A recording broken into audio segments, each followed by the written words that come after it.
Hoy vamos a estar, y esta es una fiesta para nosotros, con la obra, con la vida, con el pensamiento de Ortega a través de su hija Soledad, Soledad Ortega Espotorno, hija de José Ortega y Gasset y de Rosa Espotorno Topete, nacida en Madrid el 2 de marzo de 1914.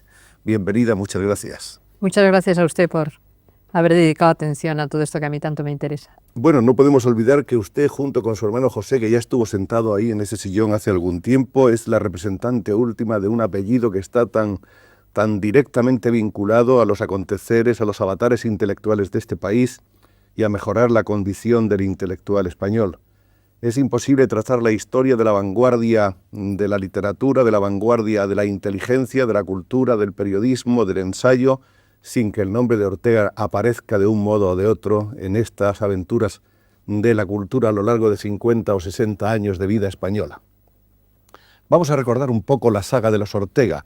El primer Ortega de la saga es Ortega y Munilla, el padre de José Ortega y Gasset. No, es José Ortega Zapata. José Ortega Zapata. Que era escritor, redactor del norte de Castilla y muy buen escritor, de muy buena pluma, polemista político, en la línea de la política del conde de San Luis, y que tiene un libro prologado por mi abuelo y dedicado a sus nietos Eduardo y José Ortega y Gasset.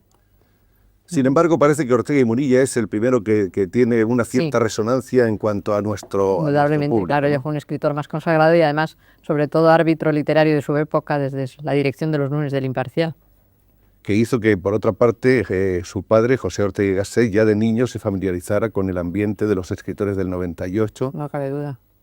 Vamos a recordar que su abuelo, Ortega y Munilla, nació el año 1856 y murió en 1922. Fue dramaturgo, académico, novelista, periodista y dirigió Los lunes del Imparcial, publicación literaria más prestigiosa de aquellos días. Y yo quisiera saber, Soledad Ortega, ¿cómo recuerda a su abuelo? Lo recuerdo bien, aunque naturalmente de una visión de niña. Era un hombre muy pasional, muy familiero, más bronco de carácter que mi padre, de vez en cuando, y sin embargo muy blando, de un hombre que de vez en cuando daba chillidos, armaba broncas, pero enormemente tierno y cariñoso. Y claro, yo de juicio de él intelectual directo, de conversación con él, no lo tengo, porque era demasiado niña, porque sí he visto sus libros. Pero él tenía muy buena pluma y es curioso que él decía una cosa muy exacta y que estaba muy bien. Cuando ya su hijo empezó a destacar muy pronto, le decía, tú escribes como yo cuando escribo bien. Y es verdad que hay un parentesco de pluma entre los dos. Y como abuelo, ¿qué recuerdos tiene usted de su relación nieta-abuelo? Enormemente entrañable y cariñoso. Además, él había escrito cuentos para niños, que alguno está dedicado a mi hermano Miguel, que es el mayor, que usted no ha citado aquí porque se ha ocupado menos de cosas editoriales, el médico, y que fue el nieto primero y el nieto preferido. Y hay unos cuentos dedicados a mi hermano por él. La relación que se estableció, supongo, entre su padre y su abuelo debió ser una relación enormemente estrecha. Muy estrecha, y mi padre tenía un gran cariño por el suyo, y hay precisamente una correspondencia inédita que yo quisiera publicar de mi padre en su primer viaje a Alemania a su padre. Claro, no era una correspondencia familiar corriente, sino las cartas que se escriben a un padre que tiene unos intereses intelectuales como los de mi abuelo. Y por eso son muy buenas esas cartas y con mucho interés. ¿Usted tiene las de su padre y tiene también las de su abuelo o solamente las de su padre? No, tengo solamente las de mi padre porque es muy difícil conseguir siempre la otra parte. Las de mi abuelo, algunas hay, pero se perderían en su casa, se perderían con los años. Y vamos, en su casa porque mi padre se casó más tarde y naturalmente eso quedaría por allí, por la casa de los Ortega Munilla. ¿Qué sentimientos de satisfacción cree usted que abrigaba su abuelo con respecto a José Ortega y Gasset? Al máximo, se sentía orgullosísimo de su hijo y además era capaz de apreciar. Apreció que había desbordado incluso todo lo que él podía desear. Sí, eso era de una modestia total y absoluta. Estaba entusiasmado que su hijo hubiera pasado por encima de él. De Ortega y Munilla, en esta saga rápida vamos a llegar ya a Ortega y Gasset, una de las cabezas más importantes de nuestro siglo y probablemente de varios siglos. Nace el 9 de mayo de 1883. Eso acaece en el número 4 de la calle de Alfonso XII en Madrid. Sí, que se conserva exactamente igual esa casa. Está exactamente igual. No ha habido modificaciones en la fachada ni eso está igual. Su bautizo se produce en la antigua Real Basílica de Atocha y se le consagra a la Santísima Virgen. Antes de pasar a la universidad, él hace un tipo o recibe un tipo de enseñanza confesional. Sí, Primero con un padre, ¿no? Estuvo interno, sí, tenían Un padre era muy ningueño. frecuente entonces tener un joven más o menos medio seminarista, medio que acompañaba a chicos, y como eran 3 hermanos varones, pues tenían ese acompañante, pero luego estuvieron desde muy niños internos en el Palo, en el colegio de los jesuitas del Palo, al lado de Marbella. Se dice que ya tenía de muy niño, de muy chico, cuando empieza ya con el padre Ningueya, unas dotes asombrosas de memoria, de capacidad Sí. para expresarse. Bueno, ahí más bien hay una anécdota que he oído contar que se refiere al Escorial, donde mis abuelos tenían alquilado al patrimonio, al Real Patrimonio, una de las casas que rodean el monasterio, de todas las que se hicieron para los estamentos, y alrededor de la Casa de Oficios, donde precisamente ahora el alcalde quiere poner una placa, porque ahí se escribió el primer libro de mi padre, Las Meditaciones del Quijote, en esa Casa de Oficios. Y ahí aprendió mi padre a leer con el maestro del Escorial, que le decía a mi abuelo eso: es un niño tan extraordinario que tengo la impresión cuando le enseño algo que ya lo sabía antes. Eso lo contaba mi abuelo con mucho entusiasmo. Hay otra anécdota, no sé si es cierto, apócrifa, que me parece que la relata la enciclopedia Espasa cuando habla de su padre, que dice que a los 3 años se aprendió el primer capítulo del Quijote en 3 horas. Sí, eso es verdad, porque le prometieron que le regalaban un borriquito. Si se aprendiese, tenía tal entusiasmo por el borriquito. Pero aprenderse Claro, el primer capítulo del Quijote Tenía una íntegro memoria, en 3 horas. tenía una memoria fantástica y tenía una gran fe en la memoria. Creía que era un arma que no se debía desechar y que se debía cultivar en los niños, porque le había sido muy útil a él. Se está hablando ahora en algunos lugares del planeta de la posibilidad de enseñar la inteligencia. ¿A usted le parece, después de conocer la trayectoria seguida por su padre, que la inteligencia es una cosa que puede realmente enseñarse y desarrollarse?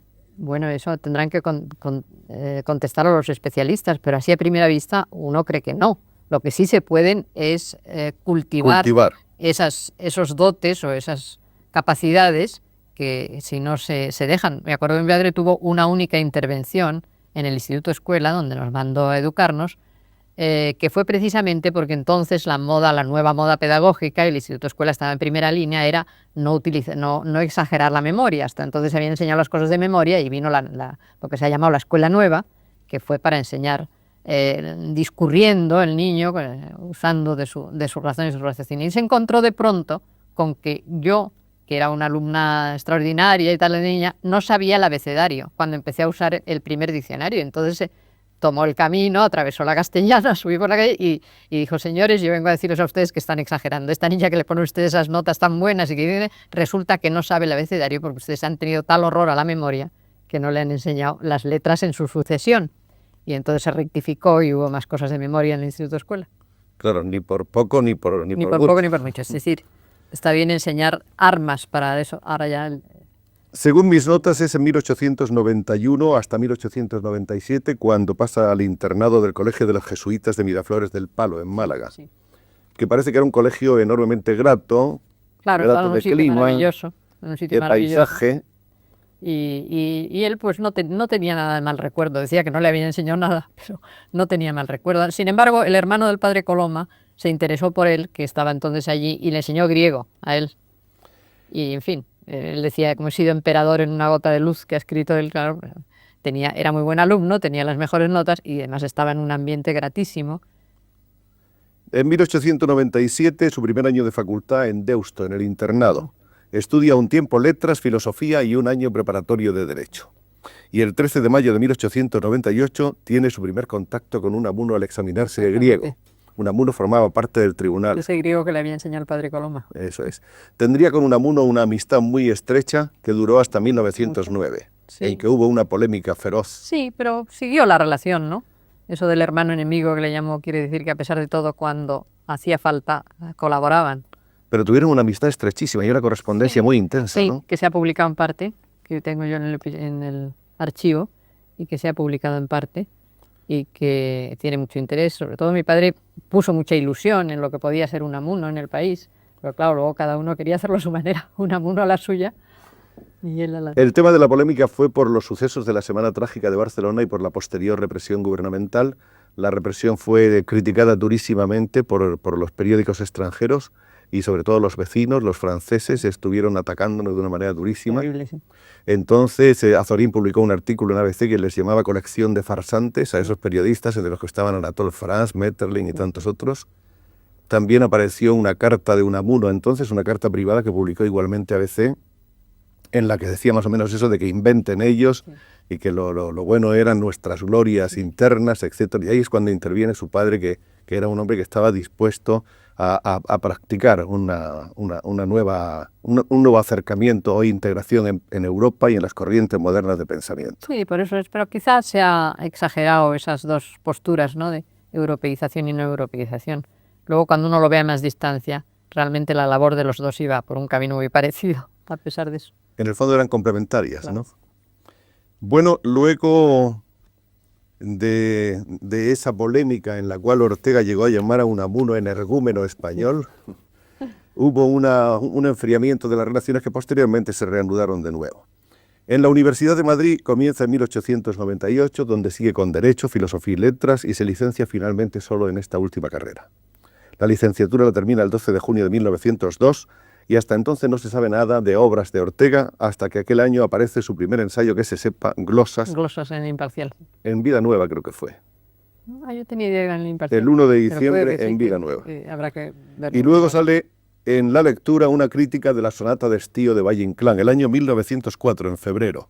Ya los observadores han señalado ahí que las críticas estaban hechas con un enorme ya dominio de las ideas, de la técnica, del estilo y con un extraordinario aplomo. Quiere decirse que estaba ya absolutamente o muy formado. En 1904 termina su tesis de filosofía, Los terrores del año 1000, crítica de una leyenda, y conjuga su actividad literaria con la de profesor de literatura en clases privadas, en colegios privados, que obtuvo gracias a la ayuda de Navarro Ledesma. Quiere decirse que en esos tiempos la defensa económica de un intelectual era francamente difícil. Sí, yo creo que lo fue siempre en España. Cuando están mejor los intelectuales es ahora, pero hasta la Guerra Civil la vida del intelectual en España siempre era difícil y enormemente modesta desde el punto de vista económico. La verdad es que los Ortega habían abierto una serie de brechas importantes en eso, que van desde el periodismo hasta... Pero la pedagógica creo que la inicia precisamente José Ortega y Gasset, ¿no? Es verdad. Es la Es cuarta. verdad. Vamos a decir algo sobre los estudios en Alemania, que han sido tan comentados y tan estudiados en la vida de Ortega y tan importantes. En realidad fueron solo 2 cursos, Bueno, solo 2 cursos, sí. 1905-1906 y 1906-1907, cuando se habla de la germanización de Ortega. Y luego 1910. Sí, y algunas vacaciones, algunos periodos. Otro año, de vacaciones. 1910. Cuando se habla de la germanización de Ortega probablemente se exagera mucho, ¿no? le Sí, parece? se exagera. Él siempre decía que la formación de su generación había sido eminentemente francesa, claro, y que luego en toda esa generación se comprendió que el centro del mundo científico estaba en Alemania y que era allí donde había que ir a aprender las ciencias y las técnicas necesarias. Y por eso fueron tantos médicos, tantos pensadores. Pero parece que de todas maneras, según se deduce al parecer de algunas de sus correspondencias de la época, a él le costaba adaptarse a la vida alemana y echaba mucho de menos las relaciones profesionales y sociales de Madrid y su vida madrileña. Sí, a uno le choca todavía lo adscritos al terruño que estaban en esa generación, incluso lo he percibido en la Guerra Civil, con él, con Marañón, con todos.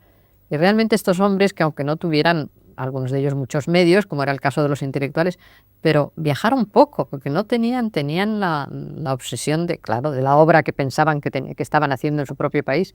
Quizás nosotros somos más descreídos en ese aspecto y por eso estamos más dispuestos a marchar de un lado para otro y nos sentimos más ciudadanos del mundo, ¿no? Pero ellos no, era la última generación muy adscrita a eso, a las comidas, al clima, al paisaje. Pero había una concentración en el tema de España, una absorción, digamos, de la problemática del país que se ha ido un poco dispersando, ¿no? Dispersando en el mundo entero, claro. A la vuelta de Alemania funda la revista El Faro, aparece el primer número el 23 de febrero de 1908, ahí empiezan las primeras polémicas de Ortega. La primera fue con Maestu. Le reprocha a Ramiro de Maestu su oscuridad, su falta de popularidad. Mantiene luego una polémica con Gabriel Maura a propósito de la reforma liberal o conservadora. Pero sin embargo esa revista tuvo una vida efímera, como todas las primeras revistas, hasta llegar a la revista de Occidente. Bueno, la revista España hubo en medio, que tuvo un poco más de vida. En el Imparcial atacó a otro hombre político, a la Cierva, a propósito de la propugnada reforma de las costumbres públicas. Después de los estudios universitarios, Ortega, formado en una familia en la que se expresaban tres modalidades que decíamos de la actividad intelectual, el periodismo, la política y la literatura, añade la pedagógica. Profesor de la Escuela Superior del Magisterio, acumulando este cargo con la Cátedra de Metafísica de la Universidad de Oviedo. Es el año 1910. Pero no llegó a dar clases en la Universidad de Oviedo. Él quedó con la cátedra en Madrid. Después de la Escuela Superior del Magisterio, se quedó vacante la cátedra de Metafísica, la de Salmerón, opositó y la ganó. Y entonces pidió una prórroga para marchar a Alemania. Ese año se casó y marchó. Ese año es importante porque, entre otras cosas, se casa. Se casó, se marchó a Alemania, por eso mi hermano mayor nació allí. Se casa con Rosa Espotorno y Topete el 7 de abril de 1910. Sí. Que vive todavía. Vive todavía, sí. Mi madre. ¿Cuántos años 95. tiene ahora? 95. 95. Creo que ha sido una mujer de una fuerza, ¿no? Sí, de una gran salud, de una gran facilidad de carácter, de un gran sentido de su papel, realmente admirable. Y le tocó vivir además los primeros tiempos difíciles, sí, desde muchos puntos de vista, ¿no? Difíciles, pero es que eran difíciles para todo el mundo y no se consideraban difíciles. Es que la vida era mucho más simple, ¿no? Y más modesta y por otro lado más grata. Era una vida más humana. Como era más humana y más grata, pues no se echaba de menos la cantidad de objetos con que ahora la llenamos. ¿Usted tiene idea, recuerda más o menos cuáles eran los honorarios que entraban en la familia Ortega en esos tiempos? Sí, perfectamente. He oído siempre contar que se casaron con las 500 pesetas de la cátedra y que eso era muy suficiente para vivir. Y sobraba. Y sobraba, sí. Sobraba para cómo se vivía entonces, sí, ¿no? Para vivir como se vivía entonces, con una gran sencillez, claro. El único lujo que tuvo mi padre en cuanto pudo, muy pronto, es comprarse un coche, porque tenía la pasión de recorrer España y entonces todas esas excursiones, creo que le he traído a usted alguna fotografía, con Azorín, con Pío Baroja, con Domingo Barnés, con Orueta. Era una incesante... Con Dantín Cereceda, el geógrafo, descubrimiento del país, sí. Después vamos a mostrar las fotografías. Vamos a recordar que en este mismo año 1910 se pone bajo el signo de la europeización, pero también de la laicidad. Es la época de la lucha de la enseñanza confesional con la laica y Ortega toma partido por esta última. También el mismo año conquista por oposición la cátedra que había sido de Nicolás Salmerón. Sí. Tiene en ese momento 27 años y sus ejercicios de oposición, al decir del tribunal, fueron brillantísimos. El ritmo de la vida entonces era un ritmo, decíamos, tranquilo, apacible. Aquel Madrid, aquella España no tenían nada que ver con la España de hoy. Eso es verdad, eso es de las transformaciones más grandes a que hemos asistido en nuestra época, ¿verdad? En nuestra generación. La vida del intelectual era también mucho más propicia para poder trabajar, concentrarse, escribir, relacionarse. La vida interminable de horas que mi padre estaba metido en casa con sus libros y sus papeles es inconmensurable, no cabe en la vida actual. Su padre ha sido siempre un hombre que ha trabajado mucho en el hogar, en la casa. Siempre.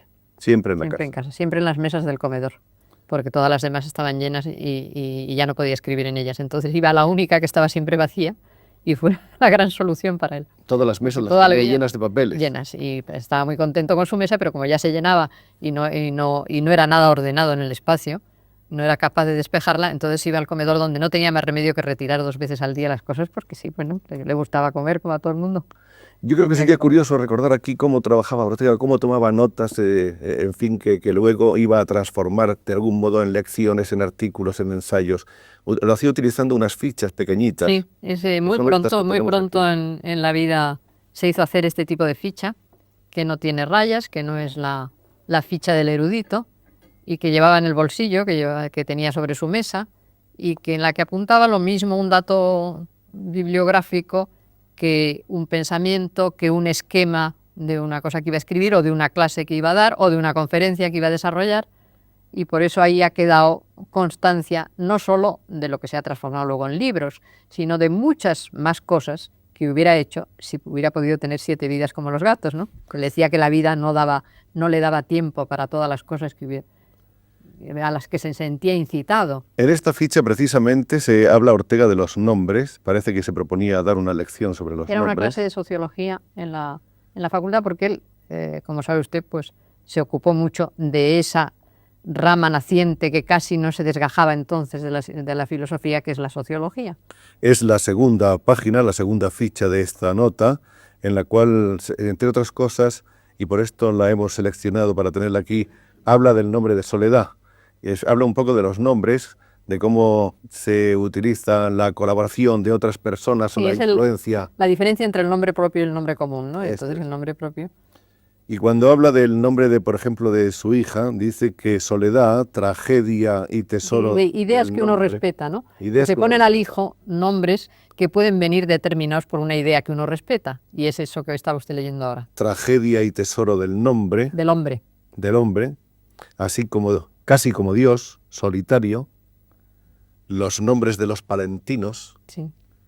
Y luego continúa Y tenía hablando. grandes listas, hizo hacer grandes listas que le trajeron de Palencia, de esos nombres increíbles que se usan en esa provincia, que le Hablaba, divertían mucho. hablaba luego, ¿no?, de nombres femeninos españoles, de las advocaciones de la Virgen, de los sentidos, en fin, diversos, negativos convertidos en positivos, por ejemplo, como dolores, angustias, etcétera, ¿no? Bueno, y de esas fichas ha dejado Ortega y Gasset muchísimas, ¿no? Pues mire usted, ahora he tenido que hacer un cálculo, pero he tenido que hacerlo por cubicación porque no había posibilidad de recontar para un ofrecimiento de la Biblioteca del Congreso de Washington que querría microfilmar todo el material de manuscritos y de eso que ofrece eso y que estamos estudiando la posibilidad de ello, de aceptarlo, de lo que sea, y la impresión por cubicaciones que son de entre 30 y 35.000. 35.000 fichas. Vamos a recordar que Y Ortega, 2.000 manuscritos habrá, 2.000 manuscritos. que son 2.000 también, hojas de este tipo. Que son los las que usaba. manuscritos están ya en tamaño folio, en tamaño holandesa. Este es uno de sus últimos artículos, publicado en El Sol en 1933. Lleva por título Viva la República. Y este es el original, como ven ustedes, con sus correcciones, que no son muchas. No son muchas, hay Corrijo muy veces poco. páginas enteras, probablemente ahí hay alguna que no tiene ninguna corrección. Vamos a ver algunas otras páginas. Escribía, tenía estas notas y en el momento de escribir barría las notas que no consultaba para escribir porque ya se había formado en su cabeza la arquitectura de la cosa y escribía seguido y siempre, y esto es todavía de eso, siempre con pluma de plumilla, de mojar en el tintero, hasta la Guerra Civil, que como no pudo llevarse consigo las plumillas que le hacían especiales, pues ya se compró la primera estilográfica. Pero no sucumbió a la estilográfica hasta la Guerra Civil. Vamos a ver la firma en la última página. Es curioso que he encontrado en una página, Soledad, 3 líneas tachadas con un lápiz rojo. ¿Usted cree que eso está tachado por el propio Ortega o que es un problema de la censura de la época? No, eso no creo. No, eso es probablemente alguna cosa tachada por él o mandada a tachar ya en la oficina de la Revista de Occidente a la secretaria. Que le diría, tache usted esto para mandarlo a la imprenta. Porque usaba también de vez en cuando lápiz rojo, sí. Está tachado, dice, quisiera que se me presentase con pruebas un caso parejo de que alguien haya de antemano calificado los errores que el futuro iba a cometer. Eso es lo que está tachado de rojo. Ortega sigue escribiendo después de su boda, publica una serie de ensayos y en 1914 es solicitado por la acción política, social y cultural, cosa que están haciendo muchos intelectuales en ese tiempo. Unamuno, por ejemplo, se ha lanzado a una campaña agraria. Dors está desarrollando una gran actividad en el marco de la mancomunidad que se consolida en el 14. Azaña y Valle Inclán se hacen corresponsales de guerra en el frente francés.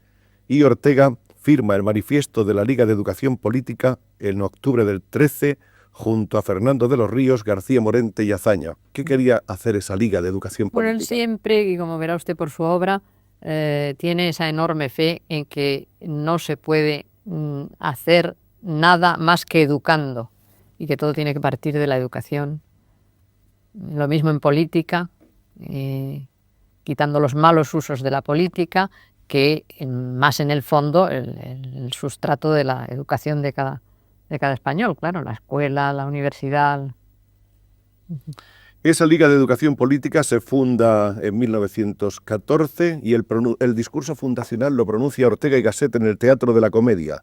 El título del discurso es Vieja y Nueva Política, critica enérgicamente a los viejos políticos, a Cánovas, a Sagasta, a Maura, a Romanones, y propone una nueva política que sería la creación de una España vital o la expresión de una España vital, de una España real frente a la España oficial. De estos términos luego se ha venido hablando mucho y se sigue todavía hablando ahora. El órgano de esta Liga de Educación Política es un semanario cuyo título es España. El primer libro de Ortega, Las Meditaciones del Quijote, se publica en la Residencia de Estudiantes, 1914, en la serie Ensayos. Sí, que eran unas ediciones preciosas esas de la Residencia.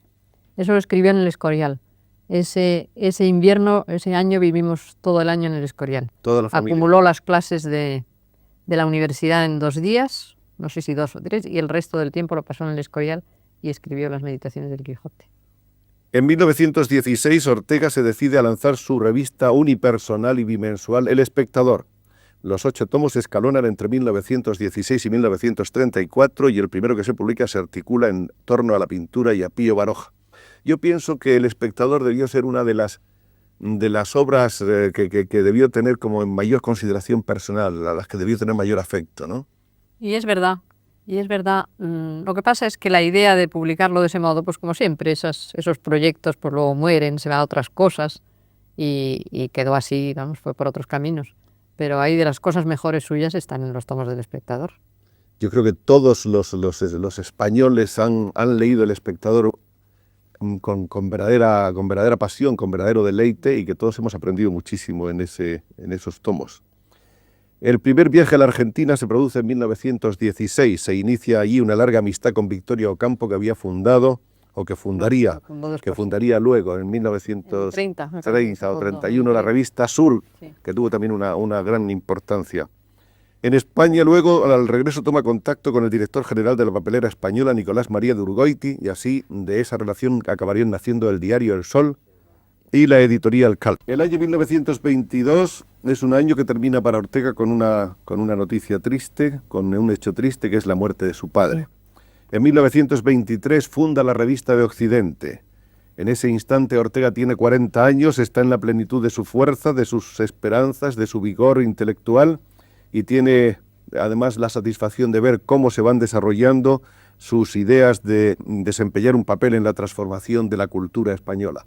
Ahí tenemos algunos ejemplares de la primera etapa de la Revista de Occidente. Son los 7 primeros que tenemos alineados ahí. La Revista de Occidente diríamos que es la suma de una experiencia que integra en cierto modo la acción política, es la culminación del vivir de Ortega, conocido en los anteriores fracasos de las revistas que ha promovido, quiere eliminar los objetivos políticos y limitarse a los problemas culturales.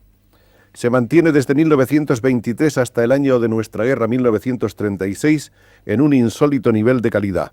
Esos 13 años de la publicación coinciden grosso modo con la infancia y con la adolescencia de Soledad Ortega, puesto que se producen la aparición y el 36 entre los 8 y los 22 años de nuestra invitada. A lo largo de esos años, el contacto con su padre, ¿cómo ha sido? Bueno, la situación familiar era de lo más normal, en el sentido de que nunca tuvimos nosotros la sensación de nada excepcional, ni de que había una persona excepcional en la familia.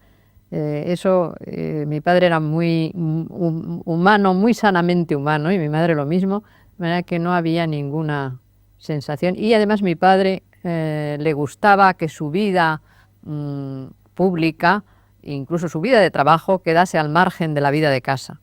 Luego, no olvide usted que estamos hablando de tiempos en que todavía las mujeres estábamos también relativamente al margen, aunque fuésemos a la universidad y aunque todo eso, y yo por juventud y por ser mujer, si mi hermano Miguel alguna vez apareció en la Revista de Occidente, por ser mayor y hombre, yo no aparecía jamás en esas cosas, ni se planteaba el problema, vamos, no había caso. De manera que mi visión era indirecta, vamos, algo así como el mito de Platón de la caverna, ¿no? El ver pasar las sombras, pues eso.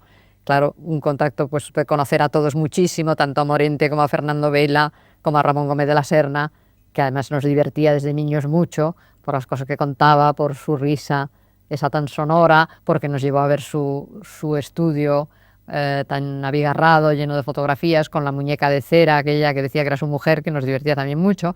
Luego tenía mucho contacto con Lolita Castilla, que fue tantísimos años la secretaria de la revista y de mi padre, y con todo ese mundo. Pero recuerdo, pues por ejemplo, cuando montaron el Salón de la Esquina, porque la revista fue primero un pequeño despacho, y luego en ese mismo edificio, en que se alquilaban otros despachos, tomaron el Salón de Rotonda, donde se hizo como única exposición la de Maruja Mayo, cuando era Curioso, joven. única en La toda única la exposición historia que de la se revista. hizo fue el lanzamiento de Maruja, que precisamente ahora devuelve ese, llamémosle, empujón con una exposición en homenaje a la revista de Occidente. Y recuerdo pues esas cosas de los niños y de la vida modesta de entonces, que se le cargaron unos muebles eso, y se hicieron unos almohadones de colores, todo en el momento del cubismo. O sea, sé que los almohadones eran con los colorines cortados y todo eso, y recuerdo en casa cosiendo los almohadones, vamos, esos detalles que se viven de niño. Pero siempre, como le digo a usted, como el mito de la caverna, ¿no? Pero la Viendo pasar la sombra. relación filial, Esa era muy hija-padre, estrecha, mi padre era estrecha. muy entrañable, muy cariñoso con los niños y era una relación realmente deliciosa. Y como yo era más tranquila y más metida en estudios, más con esa cosa escolar, de buena escolar que puede tener la mujer en los primeros años, que no sé si luego se estropea, pero en fin, que es verdad, pues yo era la que me sentaba a trabajar al lado de mi padre cuando volvía del colegio. O sea, él trabajaba en la mesa de comedor, ya le digo que era la única libre, fumando muchísimo con todos los libros, y yo me sentaba al lado, me ponía a hacer mis cosas, y esa escena sí es una de las que tengo más en el recuerdo, ¿no? De estar yo haciendo mis cosas y mi padre al lado, y de vez en cuando me preguntaba algo o le decía yo algo. Él se interesaba por la marcha de sus Él estudios. se interesaba, me acuerdo una vez, teníamos mucha amistad con María de Maeztu, que como sabe usted fue la inspiradora de la primaria, sobre todo del Instituto Escuela, la gran pedagoga, con quien teníamos una relación muy estrecha porque era íntima amiga de mi tía Rafaela Ortega, de la hermana de mi padre, que era también una persona muy inteligente y muy interesada por todo. Y recuerdo una vez riéndose y dándole gritos. ¿Pero qué le van a enseñar a ustedes a estos niños, María? Le decía, leyendo un resumen mío sobre prehistoria. Pero si ya esto no puede más, ¿qué? Es decir, indicando su entusiasmo de ver que ya sus hijos tenían una enseñanza que él no había tenido. Como se ve usted, pues aunque se tenga una enseñanza muy buena, resulta que los resultados pueden ser nulos, y en cambio los de una enseñanza de los jesuitas muy atrasada como la de entonces, la de los jesuitas y la de todos sitios, no es que eligiera que fuera especialmente la de los jesuitas, pues da el resultado que dio mi padre. En la vida, la pregunta esa que me hacía usted antes, sí, casi queda contestada por esto. En la vida familiar él era un hombre exigente, necesitaba muchas cosas. No, era un hombre, bueno, sí, que necesitaba cuidados porque tenía mala salud, y en cambio pues tenía el contrapeso de una mujer con mucha salud. Para trabajar necesitaba tomar café o algún sí, eso sí, tomar café. Sobre todo, ¿no? A las 6 de la mañana tomaba ya café, se ponía a trabajar en la cama, después se levantaba, llegó a fumar por 60 pitillos diarios, vamos, una cosa tremenda. Fumar muchísimo. Sí, necesitaba ese estímulo, necesitaba el silencio. Sin la obsesión de Juan Ramón Jiménez, que llegó a ser enorme, nosotros heredamos un grillo metido en una jaula que nos encantaba, porque Juan Ramón se lo tuvo que comprar a un vecino porque le molestaba el grillo, y entonces, como no tenía hijos y nos veía a nosotros mucho, nos regaló el grillo. Eso no se me olvida. Pero mi padre no llegaba a tanto, pero necesitaba el silencio, y nosotros estábamos muy acostumbrados a respetar ese silencio en casas pequeñas y modestas como eran las que vivíamos. ¿Dormía muchas horas o era un hombre que... pocas horas, dormía pocas horas. ¿Y comía frugalmente o era...? Comía poco, pero era un hombre que gozaba de la comida y muy gourmet, muy español en la comida. Por eso luego a los alemanes les explicaba en alemán tantas teorías sobre la comida, ¿no? Y le hacía que le hicieran los huevos fritos, y luego les decía, es que los cerdos de ustedes son menos cerdos que los nuestros. No le gustaban los embutidos. Se dice que una de las razones de que su padre dejara una obra importante, una obra considerable, está en que dedicó muchas horas a trabajar y que por eso mismo no quería nunca recibir visitas, más que en caso extremo, ¿no? La casa era un recinto sagrado porque era el lugar de trabajo, así que procuraba... Nada de tertulias. Y lo que hacía de vida social procuraba hacerlo fuera. O recibía en el salón de la revista. Pero la casa era absolutamente inviolable. Inviolable. Y era donde pasaba toda su vida, claro, porque era una cantidad de horas.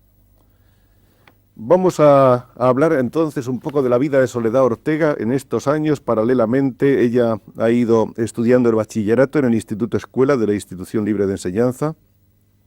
Se licencia en Filosofía y Letras por la Universidad de Madrid, Historia Medieval, el año 36. En el 37 y en el 38, en plena Guerra Española, está dictando un curso en Gran Bretaña de Lengua y Literatura Española. Regresa a España cuando acaba la guerra y da clases de Geografía e Historia en la Academia de Preuniversitaria. Bueno, regresé a España después de una época de Buenos Aires. ¿Cuánto tiempo? No después de acabar la guerra. Pues no Usted regresa al 40, más o menos. No, el 40. 41. Sí, tiene razón, al final del 40, sí. Porque sus clases empezaron a finales Sí, del sí, en 40. del 40 creamos esa, con Julián Marías y otros compañeros míos de carrera, pues creamos esa, era lo que había entonces el examen de Estado. Hicimos esa academia para examen de Estado y le dimos el nombre de Aula Nueva, que luego mi padre me robó para su Instituto de Humanidades, porque le gustó. Se casó usted el año 1942. Sí. ¿Ha tenido usted cuántos hijos? He tenido 4, me viven 3. ¿Y qué han hecho? Que son uno es historiador. Exacto. Historia contemporánea española, autor de ese libro Los amigos políticos, que es una historia del caciquismo, de las formas políticas del caciquismo. Luego tengo una filóloga, que está en la Universidad Autónoma y en el instituto. He visto oposiciones al instituto también. Y luego tengo una ingeniero agrónomo, casada también con ingeniero agrónomo. Y finalmente hay 4 nietos, ¿no? Y tengo 4 nietos. 2 parejas. 2 parejas, que son lo mejor de todo. En los años 45 al 56, Soledad es profesora de Historia en el Colegio Estudio que dirige Jimena Menéndez Pidal. Sí. Del 56 al 73 desarrolla un vasto trabajo editorial y muy variado en Revista de Occidente. Se consagra también a la organización del Archivo José Ortega y Gasset, que supongo que ha sido una de las labores más... Sí, eso fue lo que hice después de la muerte de él, que es cuando además me metí más en trabajar en la revista. Pero vamos, mi trabajo editorial no le dio esta importancia porque ha sido un trabajo editorial como si dijéramos... No se puede decir que soy un editor, porque yo no he intervenido nunca en cuestiones administrativas ni económicas que me son totalmente ajenas, y eso es muy importante en una editorial, y que no he hecho más que una cosa que había, hacer trabajos puramente intelectuales, es decir, elección de libros, lectura de libros, perseguir la edición de esos libros, ver las traducciones, incluso traducir, porque a fuerza de corregir traducciones uno le da gana de decir, ahora voy a traducir yo. En fin. Ha traducido usted, entre otras cosas, La Gran Guerra de Marc Ferro y la historia de la Rusia soviética, sí, de Carr, ¿no? Bueno, después ha estado usted dirigiendo las ediciones de Revista de Occidente. Sí, pero le digo a usted en esa forma, en que es una dirección, llamémosle puramente intelectual, y con consejos asesores, y que seguir en el trabajo del libro, pero sin intervención. Para ser uno un editor completo habría que tener una intervención económica, una visión económica, eso estaba en al margen mío, así que no puedo presumir de ser un verdadero editor. Ahora me gustaría saber, como experiencia humana e intelectual tan rica y tan interesante, ¿qué clase de sentimientos han sido los suyos, Soledad, al estar durante tantos años organizando, rebuscando, leyendo, releyendo, encontrándose los artículos, los originales, las notas, las fotografías, en fin, toda la obra de su padre? Sí, realmente es una labor de excursión al pasado, que a veces es dolorosa, pero que comporta también un goce, y en ella se establece, es curioso, o por lo menos yo no tengo quizás suficiente imaginación para imaginarme la muerte o para representármela. Entonces, para mí, una persona que desaparece sigue viviendo en el recuerdo, y en esa labor tenía casi una relación de conversación con mi padre. Me diga usted, por ejemplo, que cuando yo intentaba organizar y archivar sus notas y meterlas, por tanto, en algún carril, en alguna etiqueta, para uno manejarse, porque si no, no hubiera sido posible manejarlas, y así gracias a eso se manejan. Me encontraba y me reía muchas veces porque me parecía que me iba a decir, ¿ves cómo es imposible clasificar mis cosas? Ya te lo decía yo, porque yo tenía la manía a veces de ordenarle los papeles, y él me decía, no te canses porque tú tienes el orden geométrico y yo tengo el orden vital.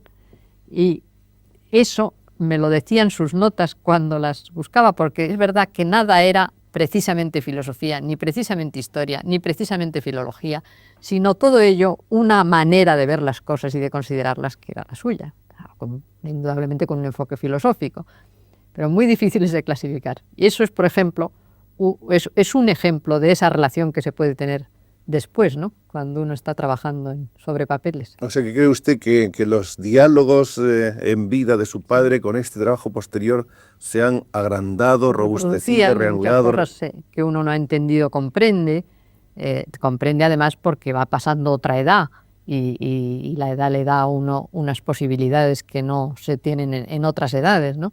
Establece una relación. A pesar de que mi padre y yo nos entendíamos especialmente bien, Quizá eso ocurre siempre cuando hay diferencia de sexo entre el padre y la hija. Teníamos un parecido, digamos, temperamental, y de manera de funcionar o de manera de funcionar la cabeza, con las enormes diferencias, naturalmente, que existen. Creo que debemos de dar algunas notas más acerca de la actividad de Soledad, amplia labor de organización de cursillos y conferencias como delegada del Comité de Cultura de la Asociación Española de Mujeres Universitarias.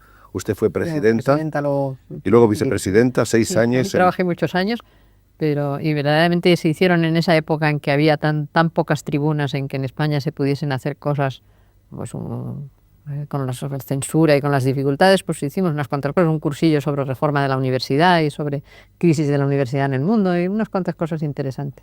Ha publicado numerosas conferencias en España, Estados Unidos, UNESCO, etcétera, y ha publicado este bellísimo libro, Cartas a Galdós.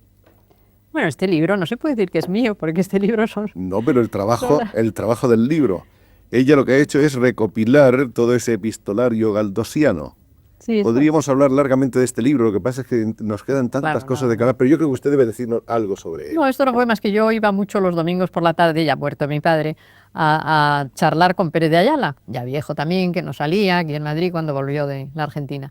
Y Pérez de Ayala tenía todo este legado de Galdós. Galdós le había, en un momento dado en que Galdós había sido atacado y Pérez de Ayala era un escritor joven y lo defendió, y eso cimentó una amistad entre los dos, y Galdós fue un día con una maleta negra, como contaba Ramón Pérez de Ayala, y le entregó todas las cartas que él había recibido en vida perfectamente clasificadas. No era como mi padre, era ordenadísimo.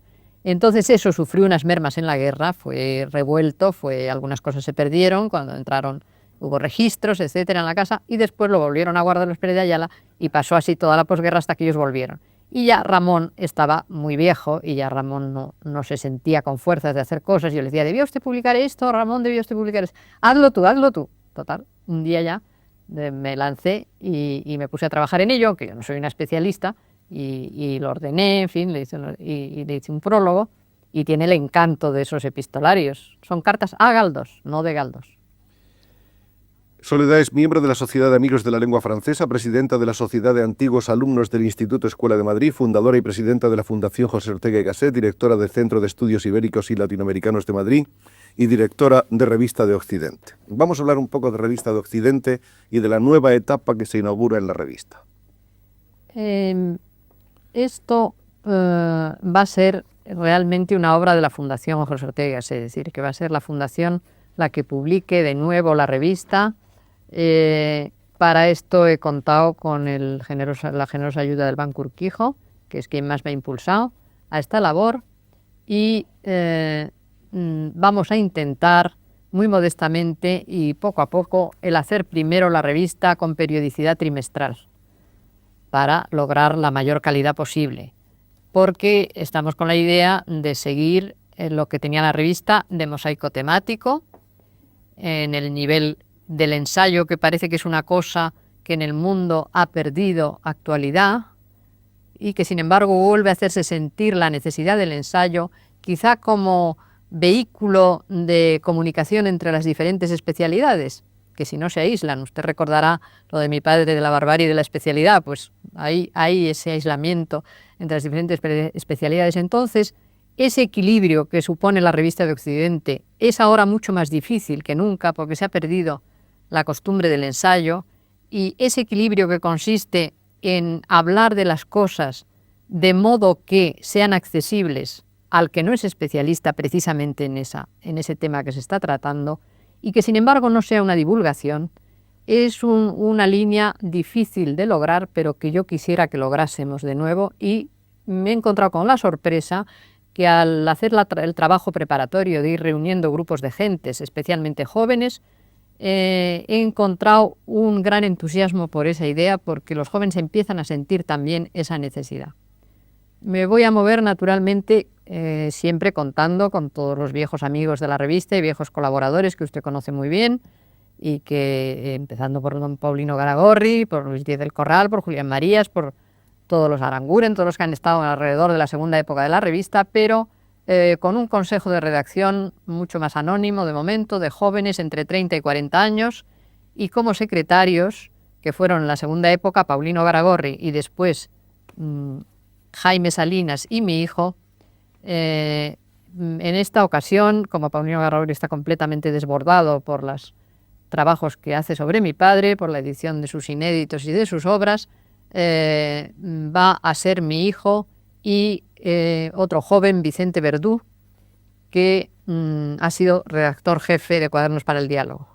Y luego todo un grupo muy grande de asesores, que haya mucha gente que dé ideas, que traiga colaboración y que asesore. Y vamos a ver así cómo marchamos. Resumimos muy brevemente la historia de la Revista de Occidente. Ya dijimos que se funda en 1923. Los textos publicados en ella y su nómina de colaboradores nos dan ya una idea de lo que ha significado. Ahí estaban los nombres de Alberti, Valentín André, Federico García Lorca, Jorge Guillén, Benjamín Jarnés, el propio Ortega, Ramiro Ledesma Ramos, Javier Zubiri, María Zambrano, Julián María, José Gaos, etc. Se trataron, por lo tanto, las principales disciplinas, letras, filosofía, psicología, ciencias sociales, con un enfoque de modernidad y un afán de especialización. Sí, tengan en cuenta que realmente fue una revista de vanguardia, claro, porque se trajeron, me decía Julio Caro Baroja no hace mucho, en antropología la revista estaba completamente al día en ese momento, en primera línea, pues sí pasaba un poco con todo. Entonces, había otra característica que era el universalismo sin exclusión alguna. La publicación fue el vehículo que introdujo en España el pensamiento moderno y europeizante y que importó lo más importante del pensamiento germano en ensayo y filosofía. Colaboraron Max Scheler, Bertrand Russell, Whitehead, Santayana, Simmel, Jung. Se ocupó la revista del recién nacido psicoanálisis freudiano. Sí, se ocupó, claro. Muchísimo, dando cabida a ensayos, a muchos de ellos de Gregorio Marañón, sobre el tema. Se ha definido como un lugar de encuentro de las minorías a partir de 1931, tomando las posiciones, esas minorías, las posiciones políticas más variadas, gentes del Partido Comunista, tradicionalistas, falangistas, etc. En definitiva, la Revista de Occidente fue como una escuela de responsabilidad cultural.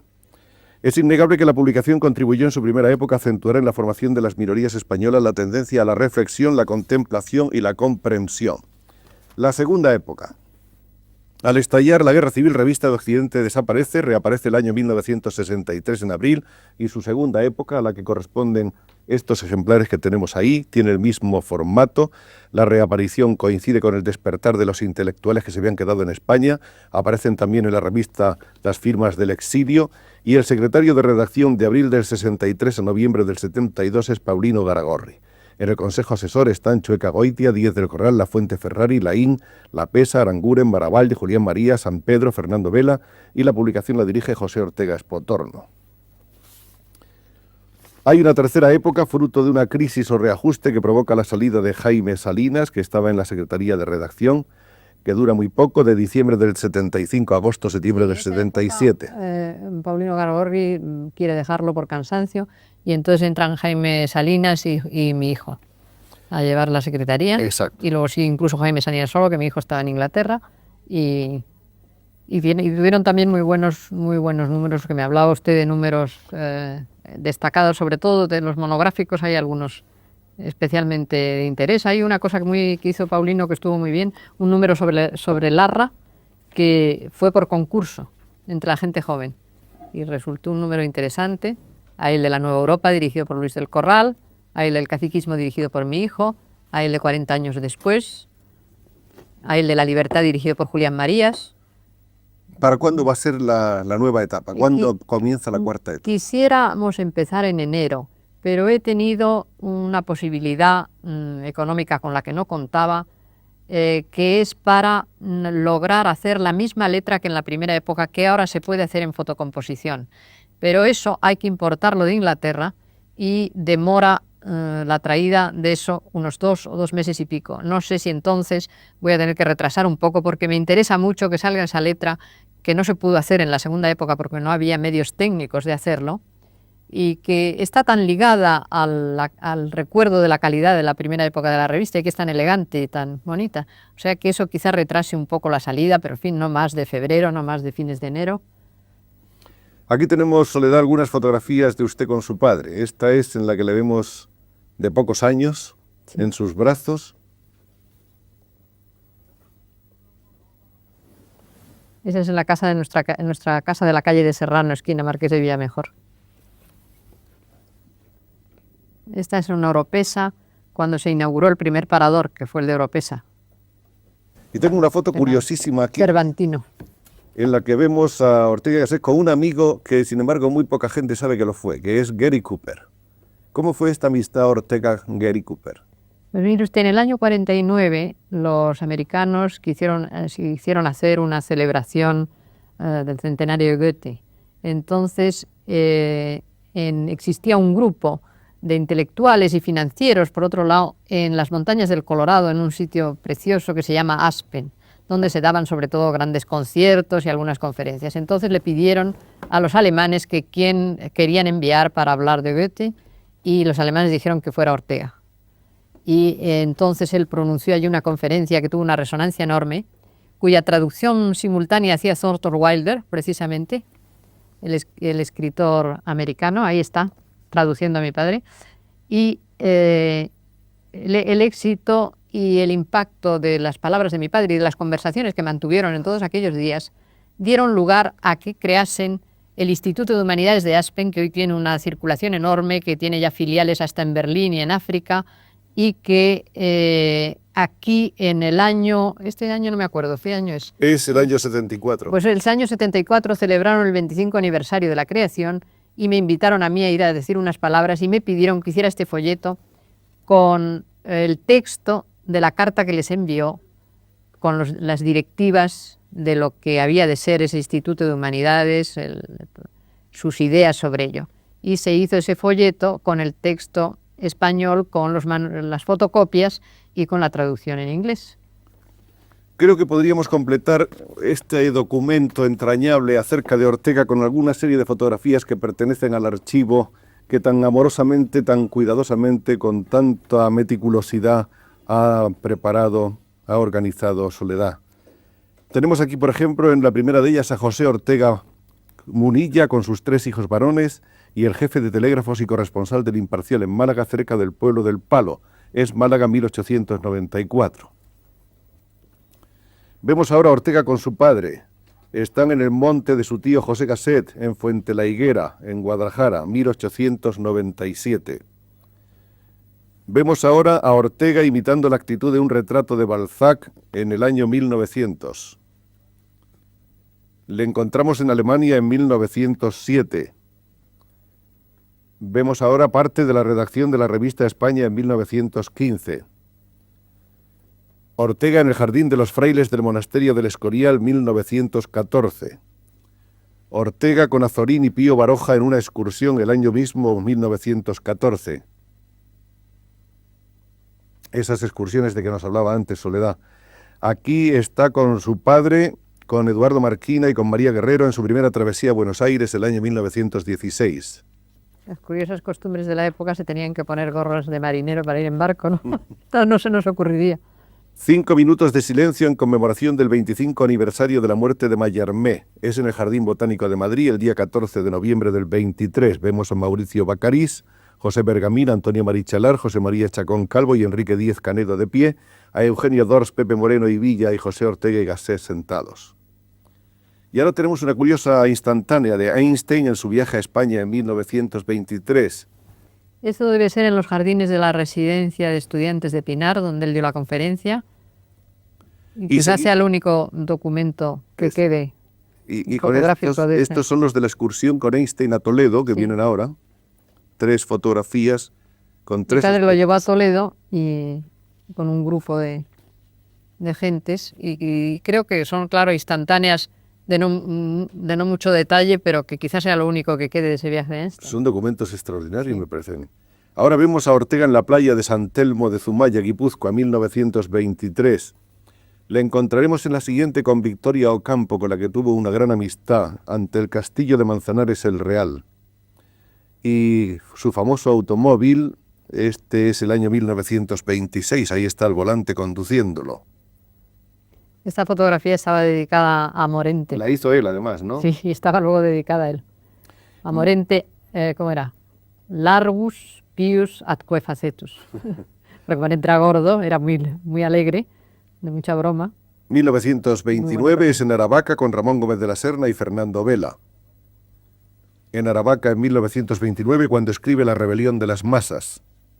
Cuyo cincuentenario vamos a celebrar ahora.